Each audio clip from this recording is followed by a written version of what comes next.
sound.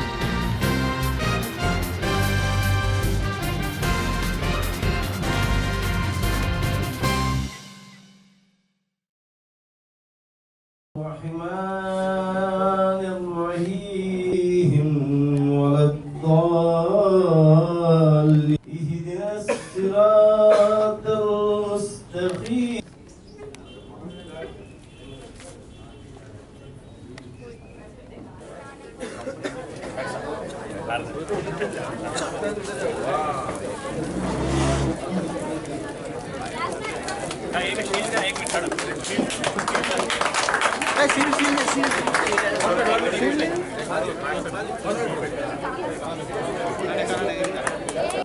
విశాఖపట్నానికి ఒక విశిష్టమైన చరిత్ర ఉంది, నేపథ్యం ఉంది. ఇక్కడ హిందూ ముస్లింలు సమైక్యంగా శతాబ్దాలుగా జీవిస్తున్నారు. అంతేకాకుండా అన్ని రాష్ట్రాలకు చెందిన ప్రజలు కూడా ఇక్కడ జీవిస్తున్నారని రెహమాన్ గారు చెప్పారు.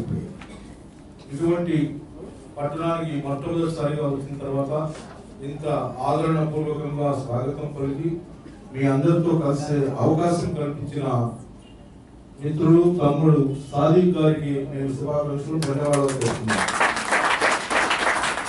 నాకంటే ముందు మాట్లాడిన పెద్దలందరూ అన్ని అంశాలు మీకు వివరించడం జరిగింది.